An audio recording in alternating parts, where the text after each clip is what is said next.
Et bonjour à vous, c'est Vinso, j'espère que vous allez bien, très heureux de vous retrouver pour vous parler de Malardant, qui est un jeu d'ambiance à rôle caché. C'est un jeu de Guillaume Tocco, qui est un jeu un petit peu indé complètement même, donc vous connaissez tous un peu mon grand amour pour les jeux indés, surtout sur le jeu vidéo, mais au niveau des jeux de plateau, et bah clairement on n'est pas en reste, donc je suis très heureux d'avoir découvert cette petite pépite lors d'une convention. Je l'ai découvert il y a quelques jours, il y a pas longtemps, c'était à Aubagne, donc coucou les potes d'Aubagne. Donc c'est un jeu qui se passe au Moyen-Âge dans le petit village de Saint-Antoine où suite à une contamination du seigle par l'ergotisme qui est un champignon qui a les propriétés hallucinogènes. Donc en gros ça pouvait faire du pain contaminé, à l'époque c'était un petit fléau, c'était un problème où il y avait pas mal de villages qui étaient touchés par des espèces d'épidémies de folie en gros, et à l'époque on pouvait prendre ça pour de la sorcellerie. Et en gros, donc dans ce jeu, donc ça va se passer à Saint-Antoine, où qui est donc la proie d'une épidémie de folie dû à cette contamination d'ergotisme par le seigle et donc le pain. Va y avoir deux camps qui vont se séparer, enfin qui vont se battre dans le village, les possédés et les fidèles, dont les possédés vont prier pour faire sombrer le village dans le chaos, les fidèles vont au contraire prier pour la rédemption. Et ben on va tout découvrir ça ensemble, l'intérieur de Qu'est-ce que ça raconte. Au Moyen-Âge, on était moins regardant et des épidémies dantesques ont frappé les populations par la simple consommation de pain. On appelait ça le mal des ardents ou l'ergotisme. Aloura, Malardant, une belle petite boîte avec un carton un peu simili-cuir. Franchement, j'aime beaucoup, rien que la boîte, elle donne envie. Je pense que l'illu est bien artisanal aussi. Donc, on va ouvrir, on va faire le premier petit unboxing de la boîte. Alors, première difficulté, que ça arrive dans pas mal de jeux, ouvrir la boîte. Des fois, c'est très facile, des fois, c'est un petit peu plus compliqué. Hop, la notice. La notice qui est franchement très belle. C'est l'une des plus belles notices de jeux de plateau que j'ai pu voir. J'hésite pas à le dire et je revendique et j'assume mes propos. Non pas que les autres notices soient moches, il y en a qui sont un peu vite expédiées, on va dire, mais là on sent que de par le côté indé de ce jeu, il y a vraiment une très gros effort de mise en page artistique. Donc on retrouve un petit peu le résumé narratif sur le délire de Saint-Antoine, l'ergotisme, etc. Donc en plus c'est vraiment sympathique à lire. Autre petit point fort, petit point fort du jeu, personnel cette fois, c'est que moi j'adore les jeux historiques où il n'y a pas vraiment de magie, il n'y a pas vraiment de fantaisie. Enfin, les jeux purement historiques, j'adore ça. Donc là, on est vraiment dans le cœur du sujet. Et moi, j'aime beaucoup. Hop, on va retrouver le plateau. Donc le plateau, il est à construire soi-même. Il est sous forme de petits puzzles. Donc je pense que c'est d'un point de vue construction, d'un point de vue matériel, que ça a été opté dans ce sens-là. Donc en gros, c'est un petit puzzle à faire. Si vous êtes aussi nul que moi en puzzle, et ben derrière chaque pièce, vous avez l'emplacement de chaque pièce. Alors, est-ce que je prends des plombes en vidéo et me tromper 1000 fois au risque de construire une maison alors qu'il fallait pas ou autre? Bon, je pense que je vais vous retrouver très vite après la construction. A few moments later. Voilà, et ben j'ai eu bien raison de faire une petite pause parce que je me suis vraiment trompé plusieurs fois, donc bon en vrai c'est pas compliqué du tout. Je viens de remarquer un truc que j'avais pas vu lors de la première fois que j'ai rencontré le jeu, enfin de par son auteur, bah, c'est que le plateau il est en forme de croix. Et ça en vrai, bah, j'avais pas fait gaffe la première fois. Je viens de me rendre compte à l'instant même, et franchement c'est cool parce qu'encore une fois on est en plein dans l'esprit moyenâgeux où les gens ne juraient que par l'Église, donc vu qu'on est un peu dans cette ambiance de suspicion avec des possédés qui sont un peu fous de par la contamination à l'ergotisme, on est encore une fois vraiment dans l'ambiance à même le plateau. Donc ça, c'est très cool. Donc voilà le mal des ardents qui est un peu ce qui représente qui symbolise la folie qui prend tout le village. Donc dès le début du jeu, on place le token, le gros token qui est lui aussi à fabriquer soi-même sur la deuxième ligne du plateau. Donc là, on a le plateau principal avec les lignes de foie, on va dire, avec quatre foies principales, qui sont la famine, la guerre, la faim et je sais plus quoi, la misère, je crois. Hop, donc on va avoir quelques petits tokens à distribuer dans tous les joueurs. Hop, voilà les 4 tokens principaux. Toi, tu vas là, toi, tu vas là, toi, tu vas là, et toi, tu vas là. En fonction du nombre de joueurs, eh ben, on va donner 2 jetons à chacun qui sont de couleurs différentes, qui représentent les 4 couleurs différentes du jeu. Ça va servir lors de l'utilisation des cartes prières. Hop, on va donner aussi à chacun un jeton pentacle ou un jeton caillou qui va servir à, en gros, suspecter les autres joueurs qui sont possédés. Là aussi, je vais très vite y venir. Hop, on a des cartes pouvoir qui sont des cartes à utiliser lorsque la phase vous y autorise. Hop, donc on a des cartes avec plein de... Hop, toi, tu es là. Voilà, avec des cartes avec plein d'effets divers et variés. Donc tout ça, ça se mélange et puis ça va sur la pioche des cartes pouvoir. Hop, on va avoir plein de rôles. Donc c'est un jeu à rôle caché.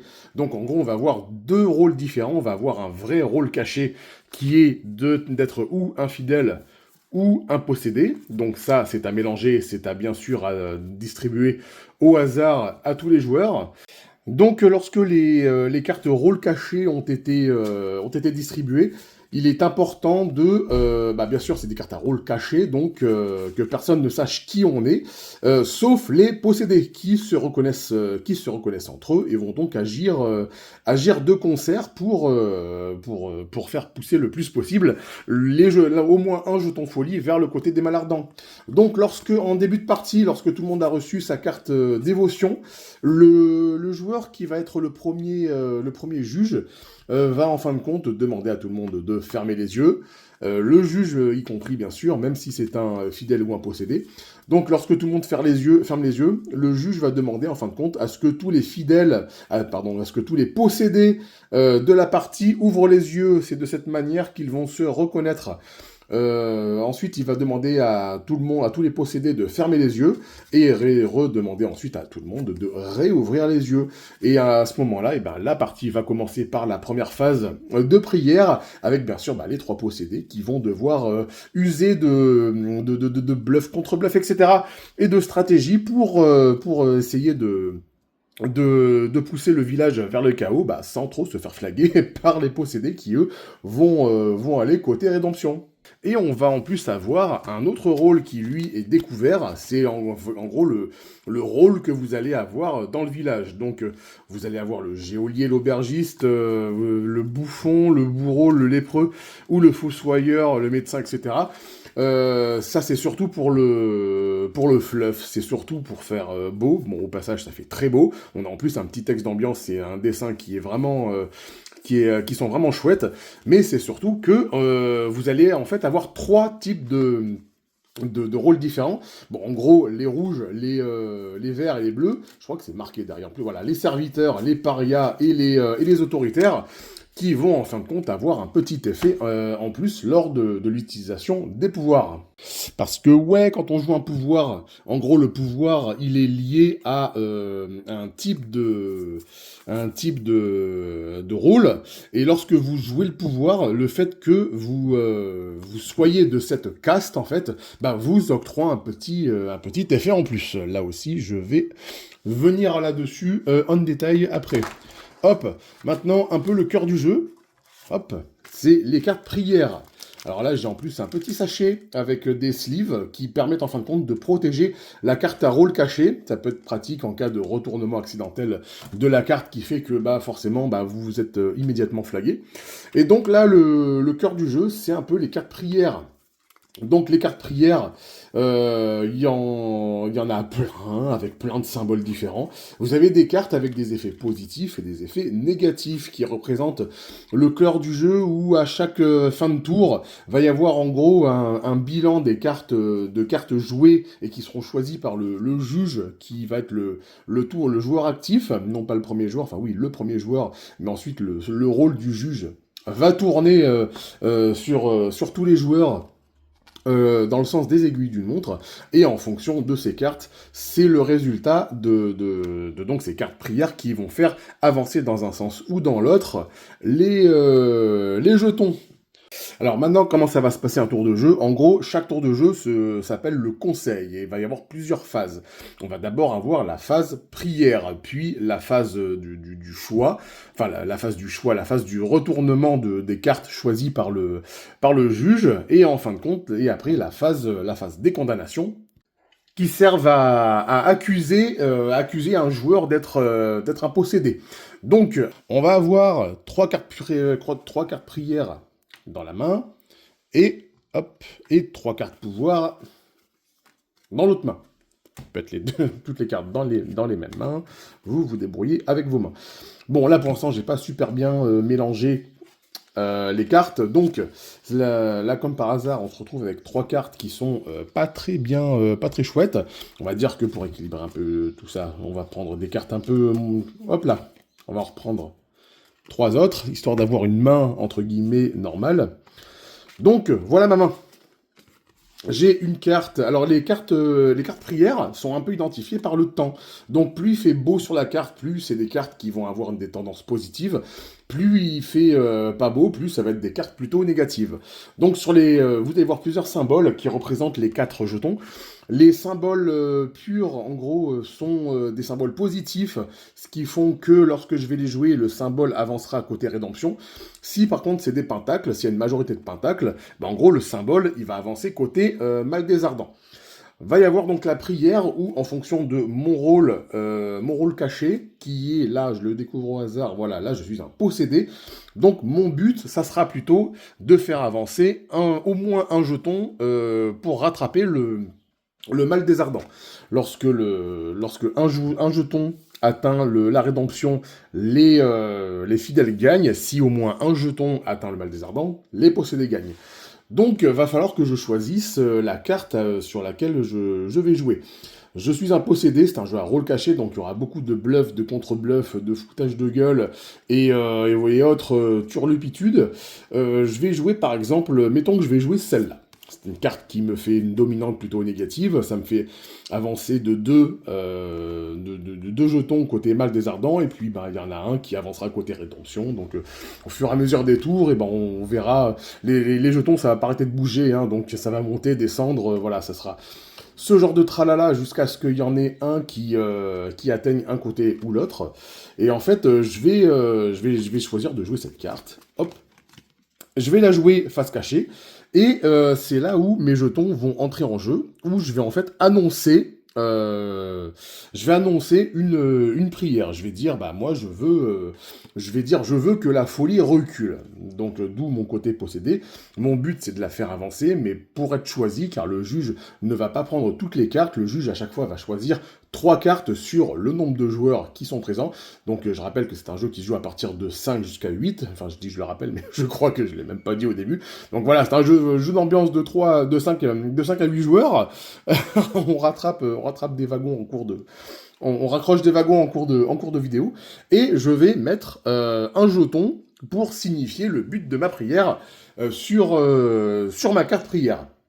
Tous les joueurs vont faire ça, et ensuite va y avoir la phase ensuite où le juge va choisir 3 cartes qui ont été jouées sur tous les joueurs. C'est là qu'il va y avoir en gros une phase de négociation entre guillemets avec le juge, où moi je vais dire non mais c'est bon monsieur le juge, je suis de ton côté, je veux arriver à la rédemption, et ensuite, donc voilà, il faut que j'arrive à convaincre le juge de prendre ma carte, mais il ne faut pas pour autant dévoiler son choix à l'avance. Et donc si le juge choisit ma carte, en gros il va la sélectionner, ainsi que, voilà, j'en prends une autre au hasard et une autre au hasard. Il va les sélectionner, et ensuite on va avoir la phase de révélation. Alors, la phase de révélation, le juge va prendre les 3 cartes et il va les aligner, hop, sur la phase, enfin sur l'emplacement du plateau qui est prévu à cet effet. Et là, va y avoir en fin de compte le bilan de tous les jetons. Et là, on va procéder par couleur. Donc là, en fin de compte, là, sur le bleu, j'ai +1 enfin plus 1, moins 1, donc le bleu n'avance pas. Là, clairement, le jaune, il a moins 4, donc il va avancer du côté du mal ardent 1, 2, 3, 4. Donc là, clairement, c'est plutôt mal parti pour les posséder avec le jaune. Donc là, en partant de là, les tours suivants, les fidèles, pardon, c'est mal parti pour les fidèles, ils vont avoir intérêt à jouer beaucoup de plus de cartes positives pour le jaune, pour le faire remonter. Mais là, en attendant, à l'issue de ce tour, c'est comme ça. Pareil pour le rouge, on est à 2 points négatifs et 1 point positif, donc de moins 1, moins 1. Enfin, moins 2 plus 1, moins 1, voilà. Même là, je me trompe. Même là, je me trompe, et le pion rouge descend de 1, et le pion vert ne bouge pas du tout. Ensuite, on fait le compte des pentacles qui ont été révélés suite à la révélation des cartes. Donc, ça tombe bien que là, pour l'exemple, on est à 1, 2, 3, 4, 5, 6, 7 pentacles. On est à plus de pentacles que le nombre de pentacles ici me le demande. Donc, à la fin de chaque tour, le nombre de pentacles se réduira à chaque fois pour avoir accès aux condamnations. Donc, le principe des condamnations, hop, qu'est-ce que c'est? Et bien, en fin de compte, au fur et à mesure des tours, on va peut-être avoir des doutes sur un tel qui sera possédé ou quelqu'un d'autre. Donc, on va tous avoir ce jeton pentacle ou caillou d'un côté. On va chacun à notre tour, ou tous, ou pas forcément à notre tour, mais pendant la phase donc des condamnations, on va donc en fin de compte choisir de voter blanc. Dans ce cas, on va mettre son jeton côté pentacle de notre côté, histoire de confirmer qu'on ne vote pour personne. Si par contre on a des doutes, eh ben moi je vais mettre mon côté caillou devant quelqu'un. Et est-ce qu'il y a d'autres joueurs qui vont me rejoindre ou est-ce qu'ils vont voter au contraire pour quelqu'un d'autre? Donc en gros ça représente la côté lapidation du Moyen-Âge. C'est un point d'idée que j'adore. Et voilà, quelqu'un qui est suspecté d'être un sorcier au Moyen-Âge, on lui jette des cailloux pour vouloir s'en débarrasser. Dans l'idée, je trouve ça, la reproduction de l'idée est rigolote, je trouve. Et ce qui va se passer, c'est que à la suite de cette phase de condamnation, si un joueur a une majorité de cailloux, et ben en gros, il va, à force de prendre des cailloux, il va perdre une carte prière. Donc on a toujours 3 cartes prière dans la main. Bon là j'ai été choisi dans ce tour-là, mais je vais en piocher une autre à l'issue du tour suivant. Et en fin de compte, si moi qui suis condamné suite à la lapidation, et ben je perds une carte. Et jusqu'à la fin du jeu, je vais toujours jouer en fin de compte avec 2 cartes. Donc ça représente un peu la blessure occasionnée. Et si au cours du jeu, je me refais lapider, et ben dans ce cas, je meurs sous les coups de cailloux et les cris de la foule endiablée. Lorsque je meurs, je garde ma carte rôle caché, je ne la dévoile pas. Mais par contre, donc je ne peux plus jouer, étant donné que je suis mort, mais vu que dans l'ambiance du jeu, les morts parlent aux vivants, donc le joueur mort peut toujours participer aux négociations lorsque les futurs juges vont choisir leur nouvelle carte. Donc c'est une manière de maintenir le joueur dans la partie, et de ne pas simplement le faire sortir et de faire que ce pauvre joueur, il regarde les autres jouer, au moins il continue à participer au débat et à foutre la merde si c'est un possédé. Un petit retour sur les cartes pouvoir. Hop. Donc les cartes pouvoir, c'est à ce moment-là que la caste est importante. Donc à la fin de chaque tour, on va piocher une nouvelle carte prière pour ceux qui ont été choisis, et une nouvelle carte pouvoir si un joueur en a joué. Donc pareil que pour les cartes prière, on ne peut pas dépasser 3 cartes dans la main, sauf dans quelques cas exceptionnels où on a justement des effets de cartes pouvoir qui l'autorisent. Et justement, donc si je joue une carte, voilà, par exemple une carte échauffourée qui me fait faire donc cet effet-là, voilà, désigner un villageois avant qu'il ne propose sa carte prière, il doit la jouer normalement, même si le juge le choisit, donc c'est immédiatement rêvé. Donc voilà, typiquement avec cette carte, je vais dire au joueur qui est en face, tiens toi, lors de cette phase là de prière, et bah ta carte prière, tu vas la jouer directement face visible, comme ça tout le monde va savoir ce que tu joues. Et bah vu que là, dans mon rôle, je suis un rouge, donc je suis un autoritaire, et donc je joue un pouvoir de type autoritaire, et bah je vais pouvoir récupérer 2 cartes au lieu d'une. Ça fait partie des quelques petites exceptions qui vont faire que je récupère 2 cartes au lieu d'une. Bon, bah ensuite, le jeton juge tourne au joueur suivant, et on refait donc le cycle des prières du jugement, donc choisir 3 cartes avec le tralala des négociations et du blabla, et on retourne donc il choisit 3 cartes, il les retourne, donc à la fin de chaque tour, bien sûr, ça c'est défaussé, 3 nouvelles cartes qui font avancer ou reculer les pions, etc. À la fin de chaque tour, bien sûr, le mur des ardents, le mal des ardents avance de 1, donc quelque part ça met un peu de pression sur les joueurs, ça entretient la tension, et franchement ça crée des ambiances à table qui sont vraiment cool. La partie s'arrête lorsque un jeton atteint le mur côté fou. Ah, comme j'avais dit, donc les possédés gagnent. Si par contre il atteint la rédemption, hop, ce sont les fidèles qui gagnent. La partie se termine également si, au cours des lapidations, des condamnations, ce sont les deux joueurs possédés qui meurent. Donc, lorsque c'est comme ça, les joueurs se révèlent comme étant les possédés qui ont été tués. Donc, en fonction du nombre de joueurs. Hop là, en fonction du nombre de joueurs, on a bien sûr autant de cartes fidèles qui s'équilibrent avec des cartes possédées. Donc à 8 joueurs, on a 5 cartes fidèles et 3 cartes possédées. Et à 7 joueurs, il y a une carte possédée de moins. À 6 joueurs, 5 joueurs, etc., c'est équilibré. Donc si on en revient au point où tous les possédés meurent, et ben la partie s'arrête. Je pense avoir rien oublié, même si c'était un petit peu fouillis comme d'habitude, mais là vous commencez à avoir l'habitude avec mes vidéos de jeux de plateau. Je précise que ça c'est le jeton, donc premier joueur le juge. J'en avais eu un autre. Voilà, un jeton qui était un peu plus beau, avec un autre matériau, qui est un peu un jeton premium. Et ce jeton, je l'ai plus, je soupçonne que quelqu'un me l'a volé, malheureusement. Donc, les vols, ça arrive, hein. Malheureusement, j'ai pas dû faire attention. Bon, ça va que j'ai le jeton de base, mais voilà, j'avais le jeton, je l'ai plus. Donc, à toi, si un jour tu regardes cette vidéo et que tu te reconnais dans le vol de mon jeton, et j'espère que toi aussi tu te feras lapider, et que tu pourriras dans les milieux des enfers. Voilà. Sinon, voilà, c'était le tour des règles de Malardan, hein. Donc, jeu indé de Guillaume Tocco, Régis Vineux, Maxime Brosset, Célia Pédel, avec le soutien donc de Ladlo Games, qui est un label. Un label de métalleux, si je dis pas de bêtises.